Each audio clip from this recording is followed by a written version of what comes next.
programa Saber Direito desta semana é com a professora Juliana Frederico. O curso é sobre direito tributário. Tem dúvidas sobre o assunto? Mande um e-mail para nós, saberdireito@stf.jus.br. E você também pode estudar pela internet. É só acessar o www.tvjustiça.jus.br. Seja muito bem-vindo à TV Justiça, um canal do Supremo Tribunal Federal, para mais um programa Saber Direito. Meu nome é Juliana Frederico, sou advogada e professora de Direito e Prática Tributária e terei a honra de discutir com vocês durante essa semana o tema Prática Tributária. Na oportunidade, iremos conversar sobre as principais ações judiciais do processo civil que tratam da matéria tributária. Conversaremos na primeira aula sobre execução fiscal, na segunda aula sobre ação declaratória e anulatória, na terceira aula, mandado de segurança. Na nossa quarta aula, conversaremos sobre a ação de repetição de indébito e na quinta aula, ação de consignação em pagamento. Na aula de hoje, falaremos sobre execução fiscal, que é o procedimento de cobrança judicial da dívida ativa das fazendas públicas da União, dos Estados, Distrito Federal e municípios. Nós iremos dar uma abordagem relativamente à exigência do crédito tributário. Vale lembrar que a execução fiscal está regida pela Lei Federal número 6.830 de 1980 e é regulada também de forma subsidiária pelo Código de Processo Civil. Em relação à execução fiscal, nós temos aí alguns pressupostos para o seu ajuizamento. Por isso, convido a vocês para acompanharem uma breve digressão em relação à linha do tempo tributária.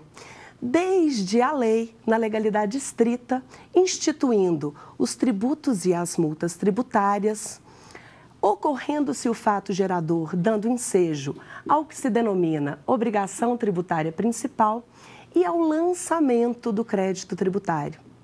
Vocês já sabem que o lançamento do crédito tributário é o procedimento administrativo de apuração da dívida.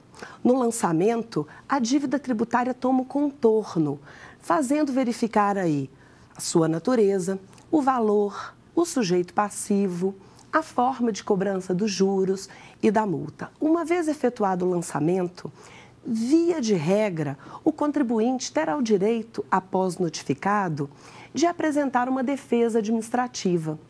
Essa defesa administrativa é regulada pelas leis de cada ente federativo. No âmbito federal, a legislação que regulamenta a matéria é o Decreto 70.235 de 1972. O referido decreto, também conhecido como PAF, Processo Administrativo Fiscal, ele prevê a possibilidade do contribuinte apresentar uma impugnação no prazo de 30 dias da notificação do lançamento. Também é possível, conforme regulamenta a referida legislação, apresentar um recurso voluntário para a segunda instância, caso a impugnação seja julgada improcedente e, excepcionalmente, também é cabível recurso especial em caso da Câmara Administrativa de Recursos Fiscais, em caso do nosso Conselho Administrativo, conhecido como CARF, julgar improcedente o recurso voluntário. Cabível, portanto, o chamado recurso especial em caso de divergência. Bom, o fato é que, encerrado o processo administrativo tributário, nós temos o que se denomina de lançamento definitivo, crédito tributário definitivamente constituído. Bom, claro que as leis estaduais e as leis municipais podem regulamentar prazos diversos, mas a lei federal estabelece no referido decreto a formalização aí da impugnação do recurso voluntário e do recurso especial. Encerrada a via administrativa, caso o contribuinte não seja vencedor na sua defesa, esse crédito estará pronto para ser inscrito na chamada dívida ativa. E o que é dívida ativa? A dívida ativa é um cadastro solene que cada ente federativo União, estados, Distrito Federal e municípios regulamentam para incluir ali e controlar as suas dívidas que ainda não foram pagas na via administrativa. Somente poderá ir para a dívida ativa aquele crédito que não cabe mais defesa administrativa. O interessante é que existe uma lenda de que, uma vez inscrito o crédito em dívida ativa, ele não se submete à prescrição. Sem dúvida nenhuma que se submete sim. E qual seria esse prazo prescricional? Uma vez constituído definitivamente o crédito tributário, com o encerramento da possibilidade de discussão administrativa, nós teremos aí o prazo de 5 anos para que a administração pública, por intermédio das respectivas procuradorias, ajuizem a chamada execução fiscal. Portanto, a execução fiscal pressupõe crédito regularmente inscrito em dívida ativa. Bom, uma vez ajuizada a execução fiscal, é indispensável que seja apresentado junto à petição inicial a certidão de dívida ativa, comprovando, portanto, o título executivo devidamente formalizado. A certidão de dívida ativa é um título executivo extrajudicial, que tem diversas formalidades sob pena de haver nulidade. Bom, ainda em relação à inscrição em dívida ativa, vale lembrar que todos os elementos nela constantes também têm que constar da respectiva certidão de dívida ativa apresentada junto à execução fiscal. Nós podemos concluir, então, que a execução fiscal apresentada por todos os entes federativos, distribuídas aos juízes de direito em se tratando de execução dos estados e dos municípios e distribuída ao juiz federal em se tratando de execução fiscal da União, pressupõe a regular inscrição do crédito em dívida ativa e a não ocorrência do prazo prescricional. Esse prazo prescricional de 5 anos, ele está regulamentado em direito tributário no artigo 174 do Código Tributário Nacional. Uma vez distribuída a execução fiscal, recebida pelo juiz, ele determinará a citação do devedor para que em 5 dias ofereça um bem à penhora ou um depósito ou então efetue o pagamento. Caso o contribuinte não proceda ao pagamento e muito menos garanta a execução, o juiz poderá determinar uma providência muito comum atualmente, conhecida como penhora online ou bloqueio eletrônico do patrimônio do devedor. Essa penhora online geralmente é efetivada por um programa conhecido Bacenjude. E no Código Tributário, ela está consagrada no artigo 185-A, fruto aí de uma inclusão recente efetuada pela Lei Complementar 118 de 2005. O fato é que o contribuinte, uma vez executado, realmente pode ter seu patrimônio expropriado, de forma a satisfazer a referida execução. Vale lembrar também que, uma vez efetuado o pagamento, estará extinta a execução fiscal, com a baixa do referido crédito na dívida ativa. Agora, se o contribuinte garantir a execução, seja por meio de depósito ou por meio de bens, sem dúvida nenhuma, será possível que ele apresente uma defesa extremamente comum no âmbito tributário, conhecida como embargos à execução fiscal. Os embargos à execução fiscal são a forma clássica de defesa na execução. Os embargos é uma verdadeira ação de conhecimento, sendo possível o contribuinte discutir qualquer tipo de matéria, ainda que demanda vasta dilação probatória. Acontece que aqui na execução fiscal, aqui no procedimento específico regulamentado pela Lei 6.830, para que o contribuinte apresente esses embargos à execução fiscal, é necessário que ele garanta na integralidade da dívida. Bom, uma vez ajuizados os embargos à execução fiscal, eles formam uma ação autônoma em relação à execução. Eles não são apresentados dentro do mesmo processo de execução. Eles são distribuídos por dependência, apensados à execução fiscal. E exatamente por isso é necessário que o juiz, ao receber os referidos embargos, determine os efeitos em que eles serão processados. Interessante que, recentemente, o Superior Tribunal de Justiça firmou entendimento que os efeitos suspensivos aos embargos à execução fiscal deverão ser expressamente requeridos pelo embargante, pelo contribuinte que está se defendendo, para que a execução fiscal não prossiga.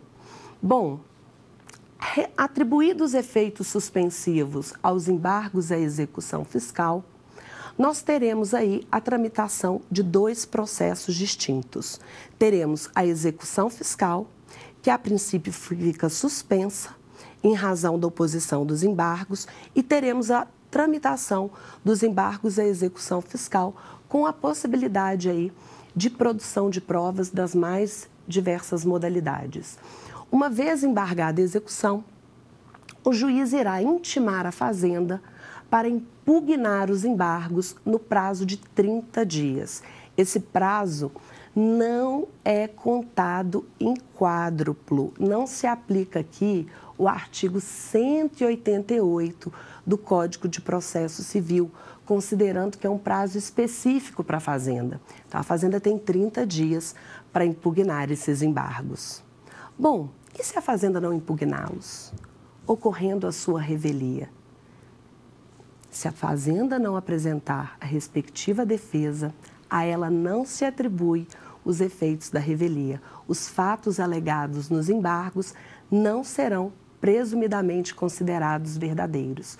Por isso que, ainda assim, o juiz pode determinar que a instrução seja feita normalmente e, se for o caso, com a produção de prova testemunhal, prova pericial ou mesmo prova documental já apresentada com a inicial.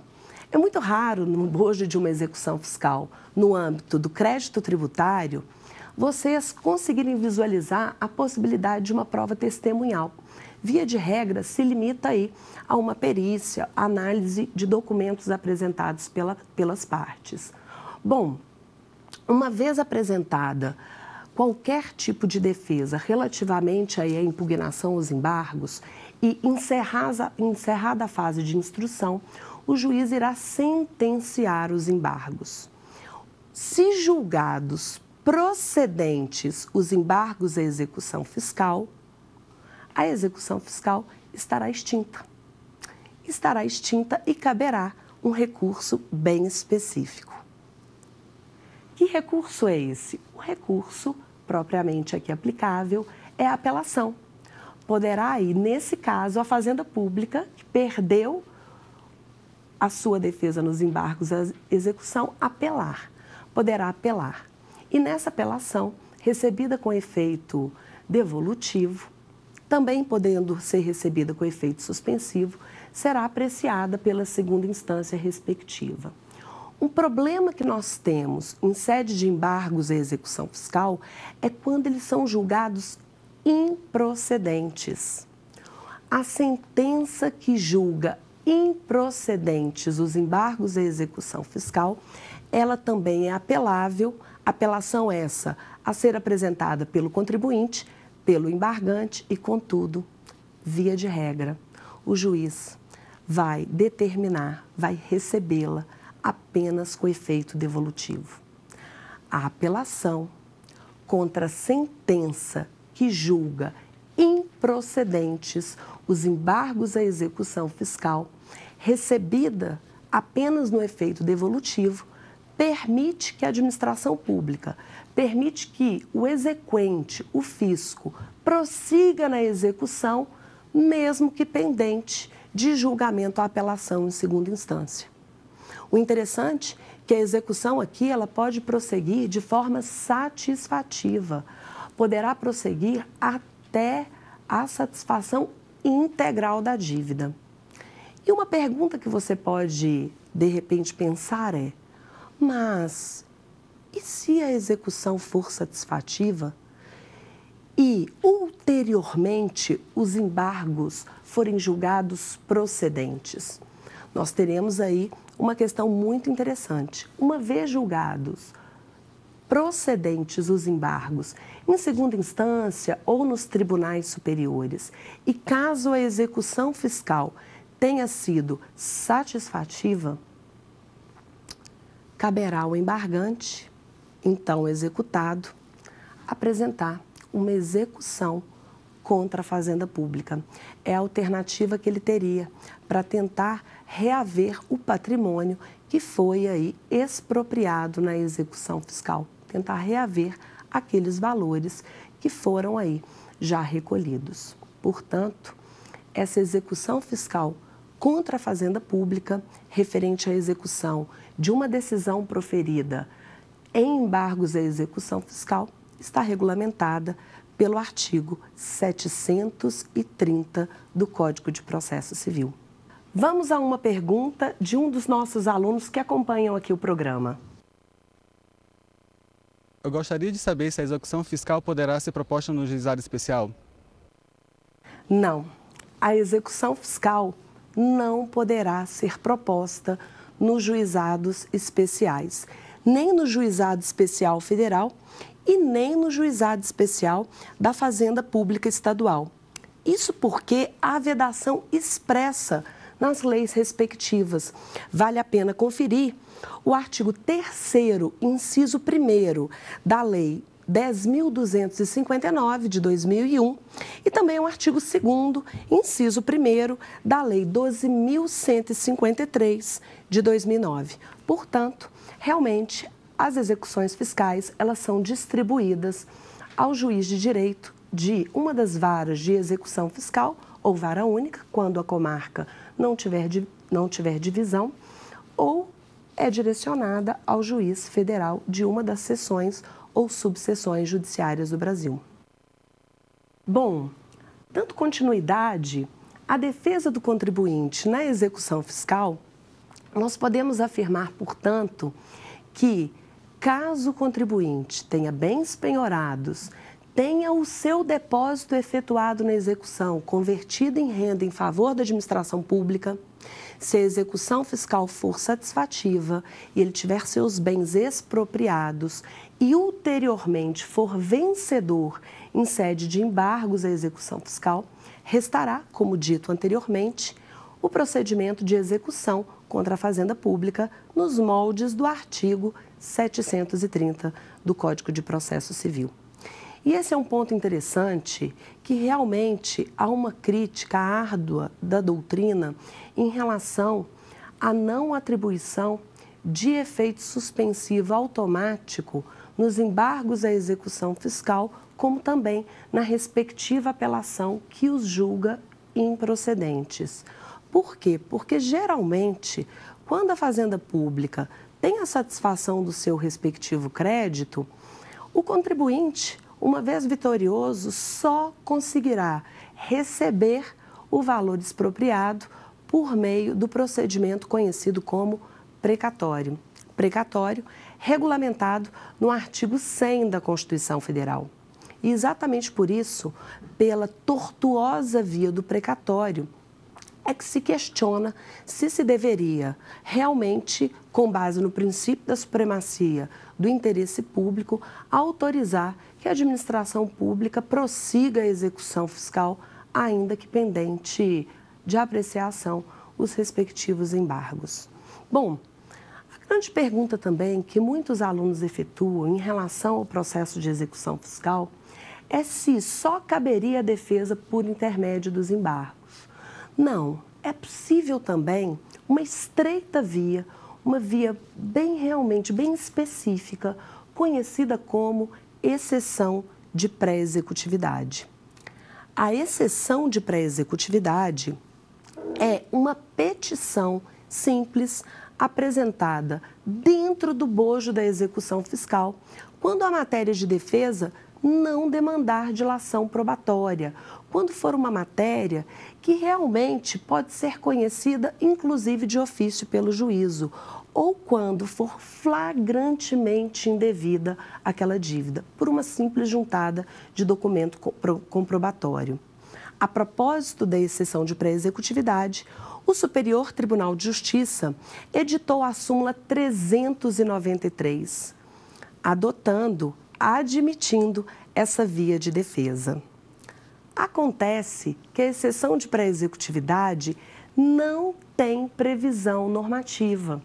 Vocês não encontram nem na Lei 6.830 e nem no Código de Processo Civil. Ela é fruto de uma construção doutrinária e realmente chancelada pela jurisprudência brasileira. Um dos grandes autores que escreveram com maestria sobre a exceção de pré-executividade foi o querido professor Humberto Teodoro Júnior, que realmente se baseia no direito de petição, no direito de ampla defesa, no direito fundamental ao acesso à jurisdição.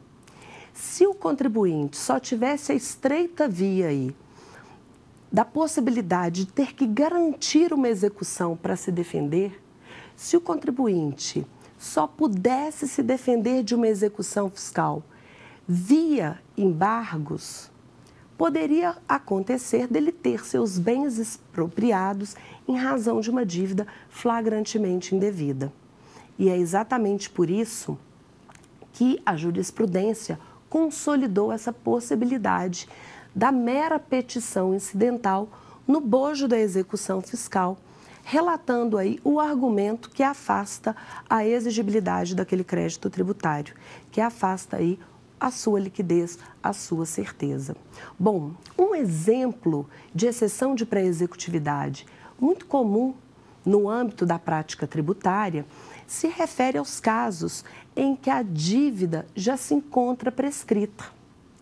Uma vez ajuizada a execução fiscal, após o prazo quinquenal, o prazo de 5 anos, previsto no artigo 174 do Código Tributário Nacional, sem dúvida nenhuma que o contribuinte poderá, pela via estreita da exceção de pré-executividade, comprovar aí, que o crédito tributário encontra-se extinto.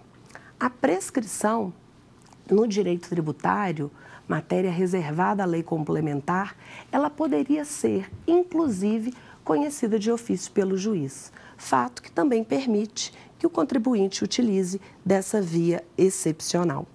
Bom, um outro exemplo de possibilidade de apresentação de exceção de pré-executividade se refere quando a parte é manifestamente ilegítima, quando há uma ilegitimidade de parte. Vamos imaginar que a execução fiscal foi proposta contra uma determinada pessoa jurídica, contra uma empresa, e o sócio não conste da certidão de dívida ativa. Ele não estava, a princípio, sendo executado no bojo daquela execução fiscal. Se houver um redirecionamento em relação a ele, sem que a Fazenda comprove qualquer tipo de fraude, qualquer tipo de excesso de poder, ele poderá se defender também pela via da exceção de pré-executividade. Um outro exemplo que nós temos aqui, nessa possibilidade da exceção ou objeção de pré-executividade, se refere à possibilidade de discutir um tributo flagrantemente inconstitucional. Imagine só, você está sendo executado relativamente a um IPVA, Imposto sobre a Propriedade de Veículos Automotores, sobre uma aeronave ou sobre embarcação. O Supremo Tribunal Federal já afirmou o entendimento, em sede de recurso extraordinário, que os estados só têm competência para instituir, exigir o IPVA sobre veículos terrestres. Havendo a execução dessa referida dívida, claramente inconstitucional, o contribuinte poderá se defender também pela via excepcional da objeção de pré-executividade. Bom, é claro que a exceção de pré-executividade, como o próprio nome diz, ela é uma possibilidade mais restrita de defesa, mas na prática tributária vem sendo utilizada com frequência em todo o país, principalmente porque em determinados assuntos já há um entendimento consolidado pelos tribunais superiores, o que facilita a defesa do contribuinte numa execução sem todos os custos que geram a propositura dos respectivos embargos.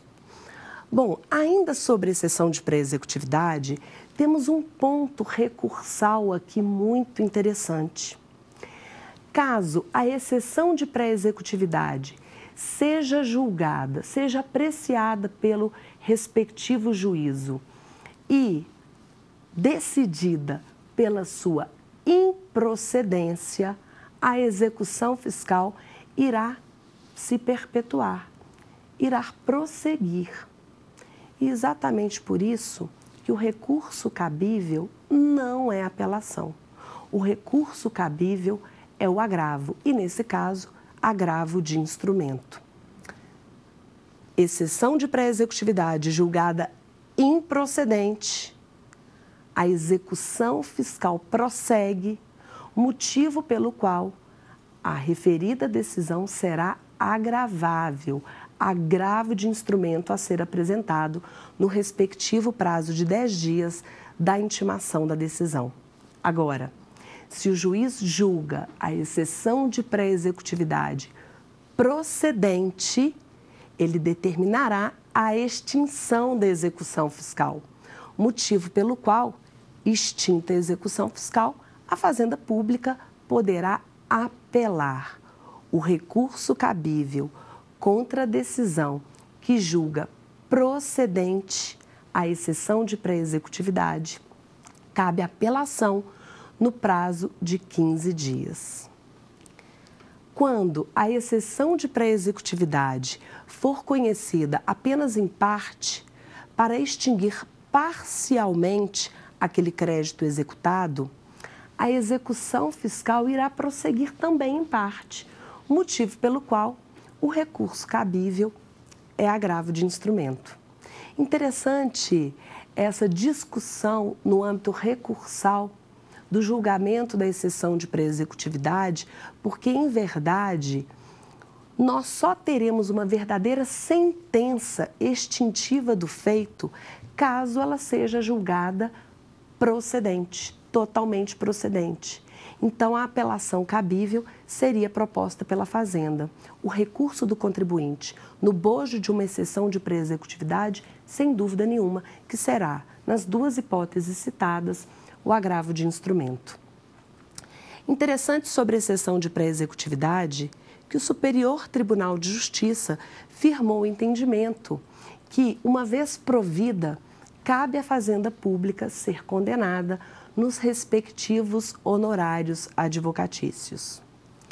E esse é um ponto que se assemelha aos embargos e a exceção de pré-executividade.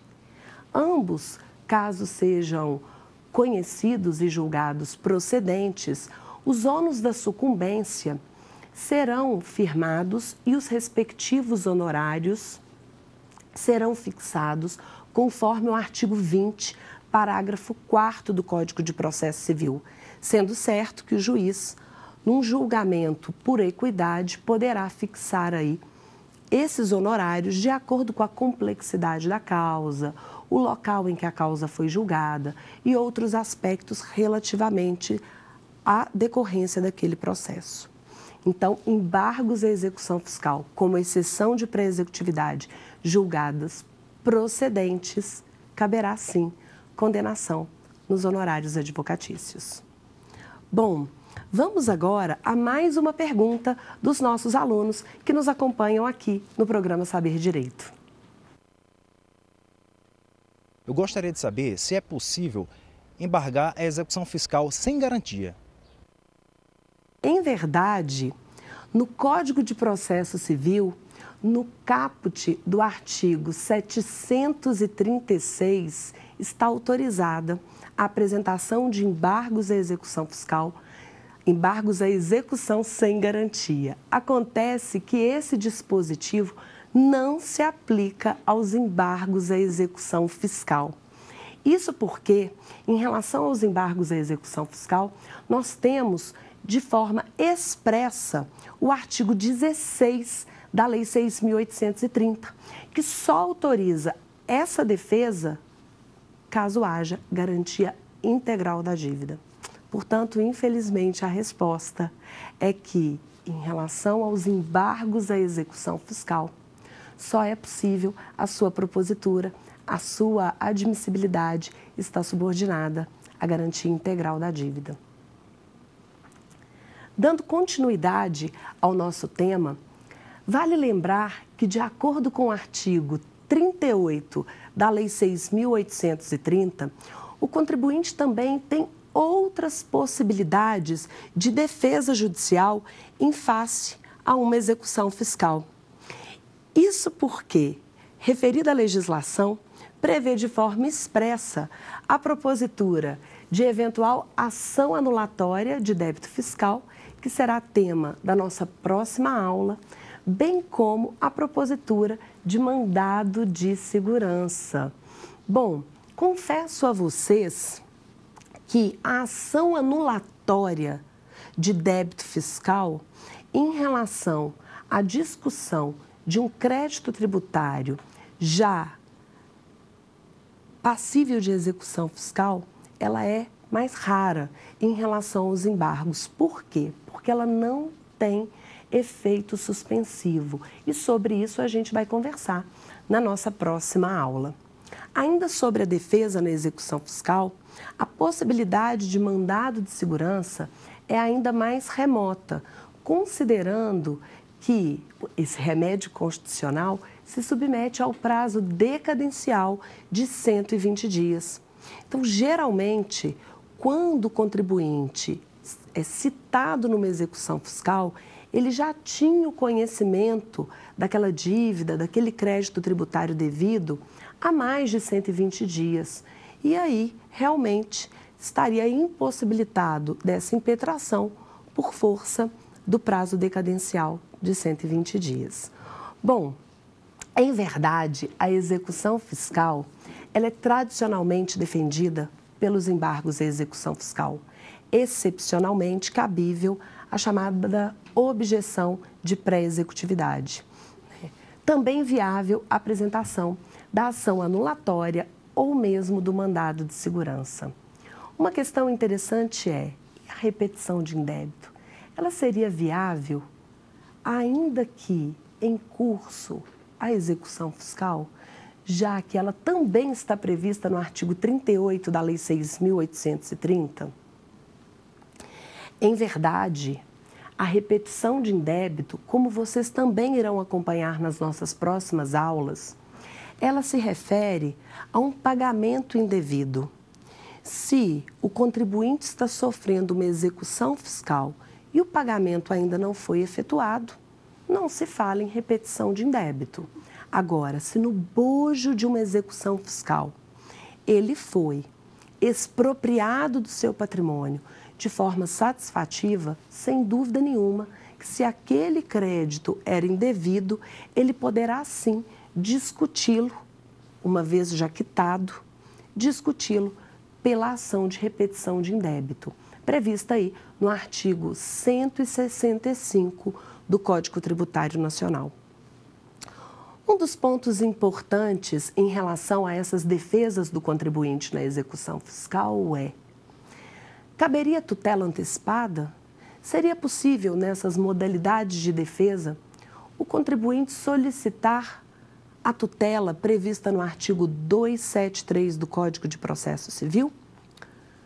Veja bem, não se fala em tutela antecipada nos embargos à execução fiscal.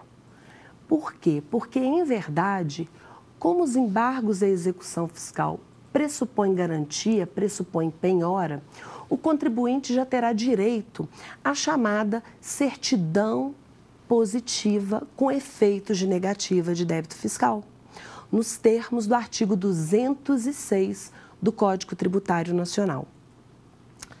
O que nós podemos aqui aplicar aos embargos à execução fiscal Não seria tutela antecipada, mas seria o já falado efeito suspensivo, previsto no artigo 739-A, parágrafo 1º do Código de Processo Civil. Portanto, não se fala em tutela antecipada em sede de embargos à execução fiscal, mas sim de efeitos suspensivos, caso estejam presentes os seus pressupostos. Em relação à exceção de pré-executividade, também não se fala em tutela antecipada.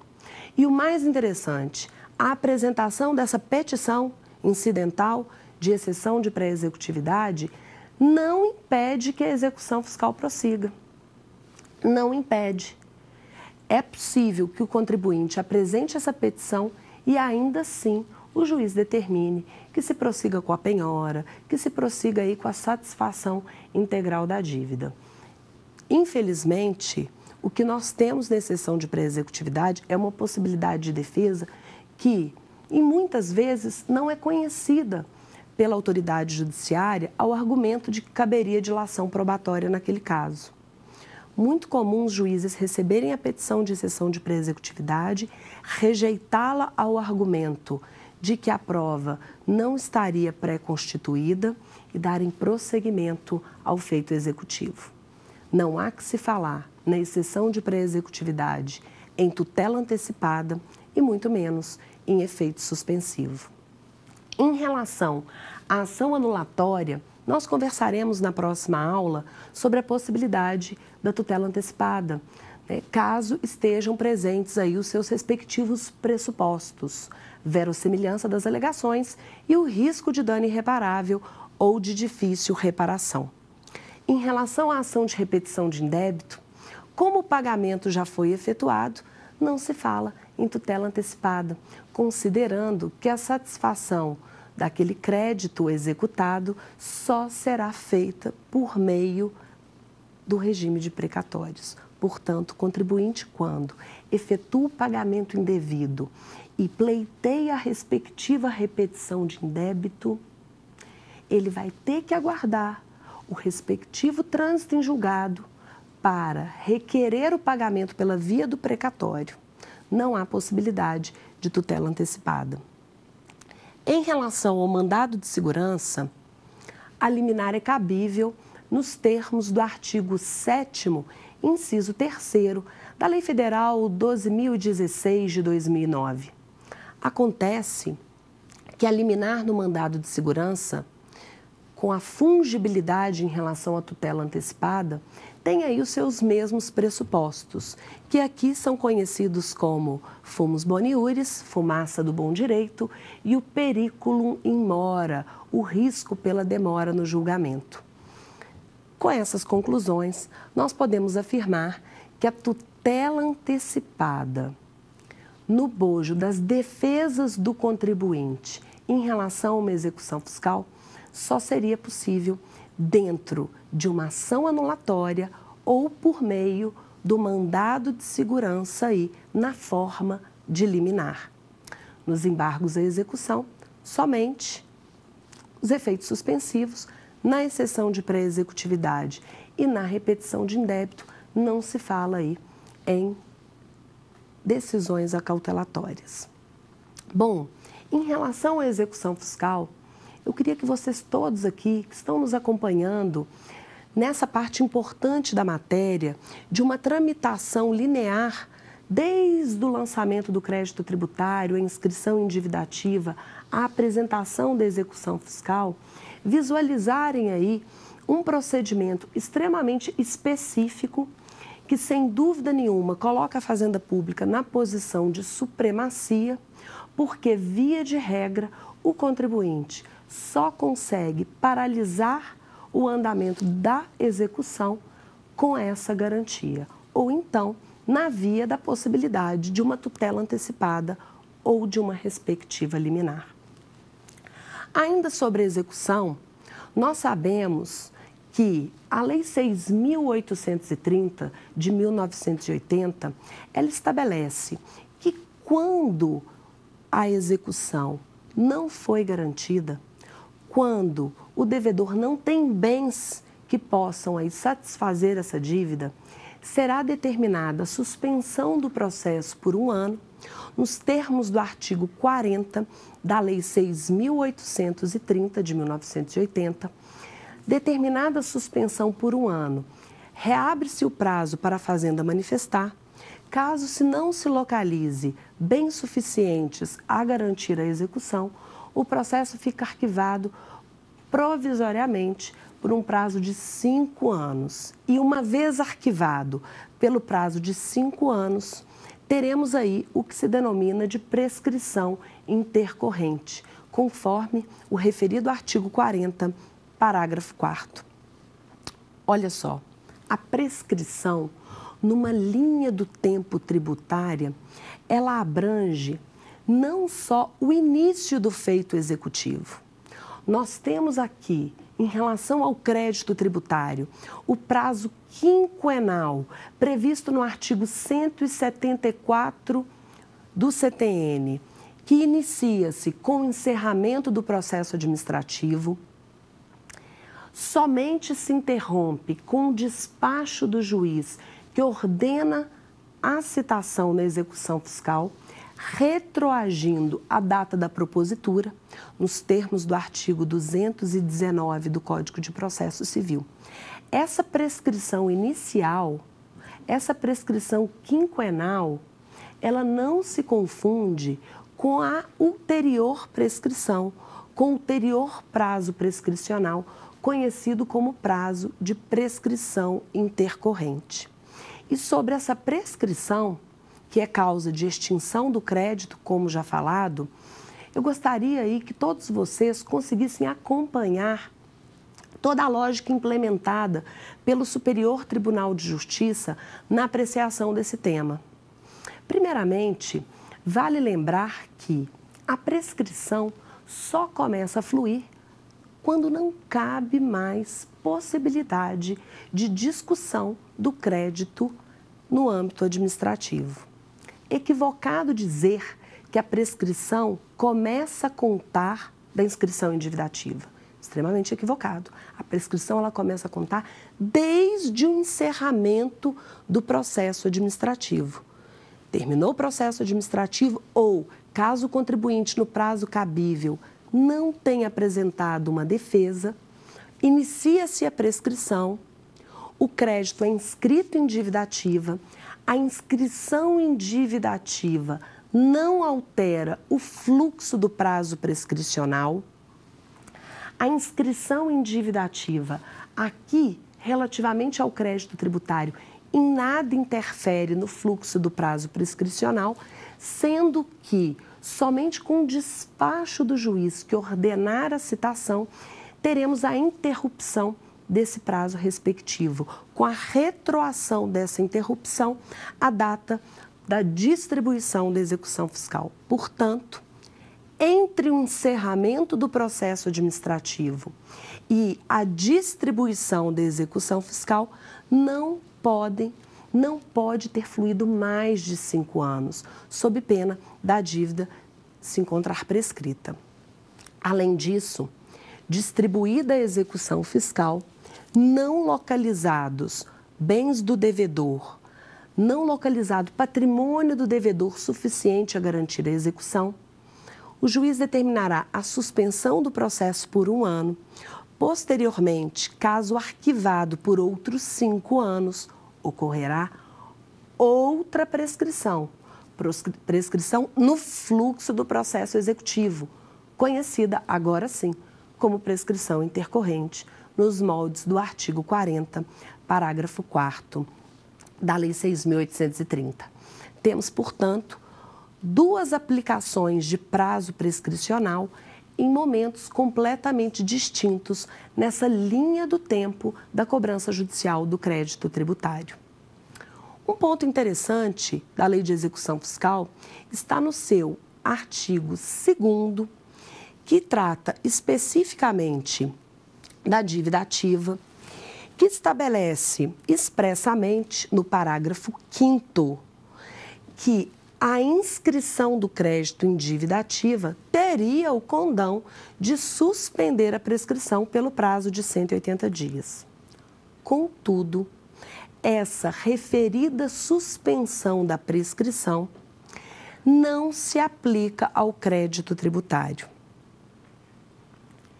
Isso porque, em verdade, nós temos aqui a possibilidade de uma prescrição regulada pela Lei 6.830 ser aplicada somente aos créditos de natureza não tributária.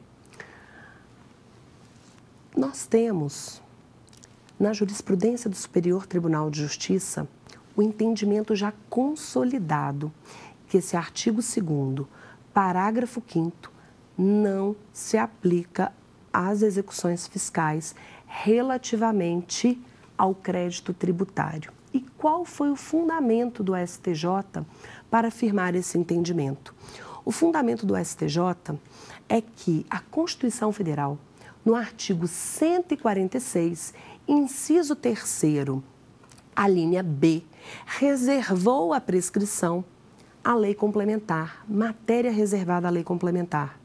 E a Lei 6.830, a Lei de Execução Fiscal, ela é lei ordinária. Ela não poderia regular a prescrição tributária, muito menos causa de suspensão do fluxo do prazo prescricional. Nós temos aqui, sem dúvida nenhuma, que uma interpretação muito específica na seara tributária e exatamente por isso que a afirmação que nós temos é que a inscrição em dívida ativa não altera o fluxo do prazo prescricional. Não há suspensão da prescrição por 180 dias. Além disso, vale lembrar que a inscrição em dívida ativa, ela é uma formalidade para que se emita o título executivo. Ela não tem efeitos em direito tributário, ela não tem efeitos sobre a prescrição. Muito interessante, porque se a dívida ativa executada não for relativa a tributo e multa tributária, por hipótese, for sobre uma multa de trânsito. Multa de trânsito, prazo prescricional, que também é de 5 anos, estará suspenso, sim, por 180 dias, com a inscrição em dívida ativa. Por quê? Porque multa de trânsito não é dívida tributária, não se refere a tributo e muito menos a multa tributária. A propósito ainda, meus amigos, da execução fiscal, alguns artigos extremamente especializados, escritos na revista Dialética de Direito Tributário, abordam aí algumas especificidades em relação aos bens possíveis aí de serem penhorados. Aqui nós temos, no bojo da execução fiscal, a possibilidade de oferecimento de bens móveis, de bens imóveis, com uma ordem preferencial que está disposta no artigo 11 da Lei 6.830. Veja bem, a respeito da garantia, possibilidade de oferecimento de bens, vigora aqui todas as exclusões relativas aos bens absolutamente impenhoráveis. E agora vamos à terceira pergunta de um dos nossos alunos telespectadores aqui do programa. Eu gostaria de saber o que é prescrição intercorrente. Conforme já falado, a prescrição intercorrente é a prescrição que se dá no curso, durante o prosseguimento da execução fiscal. Prescrição intercorrente está aí prevista no artigo 40, parágrafo 4º da Lei 6.830, e o entendimento majoritário é que ela só poderia ser conhecida pelo juiz depois de ouvir da Fazenda Pública sobre esse lapso temporal. Então, muitos autores entendem que seria aí realmente indispensável a prévia oitiva da Fazenda Pública para que o juiz se pronuncie sobre eventual prescrição intercorrente. A prescrição intercorrente, ela pode ser conhecida de ofício ou ela pode ser alegada pelo próprio executado, inclusive em sede de exceção de pré-executividade. Terminamos aí essa nossa primeira aula, nós tivemos a oportunidade de conversar sobre pontos importantes da execução fiscal. Ela é diferenciada do processo executivo tradicional do Código de Processo Civil. Isso porque ela tem regulamentação específica contida aí na Lei 6.830 de 1980. Além disso, conversamos um pouco sobre a petição de exceção de pré-executividade. Exceção de pré-executividade, que é uma via excepcional de defesa quando a matéria não demandar dilação probatória. Conversamos um pouco sobre os recursos cabíveis no bojo das defesas em execução fiscal. Falamos sobre o agravo de instrumento cabível em caso de exceção de pré-executividade ser julgada improcedente, não ser acolhida ou parcialmente procedente. E conversamos também da possibilidade de apresentação do recurso de apelação em caso da exceção de pré-executividade ser integralmente provida. Recurso esse a ser apresentado pela respectiva Fazenda Pública. Já em embargos à execução fiscal, a decisão que julga improcedentes ou procedentes os respectivos embargos, a possibilidade de recurso está no bojo da apelação, dentro do prazo de 15 dias. Com esses esclarecimentos, nós fechamos aqui essa nossa primeira aula sobre execução fiscal, sobre alguns pontos da execução fiscal, e eu convido todos vocês a participarem do nosso segundo encontro, da nossa próxima aula. Na nossa próxima aula, iremos conversar sobre as ações anulatória e declaratória, dentro aqui da perspectiva dinâmica do direito tributário. Agradeço a atenção de todos e até a próxima. Tem dúvidas sobre o assunto? Mande um e-mail para nós, saberdireito@stf.jus.br. E você também pode estudar pela internet. É só acessar o www.tvjustiça.jus.br.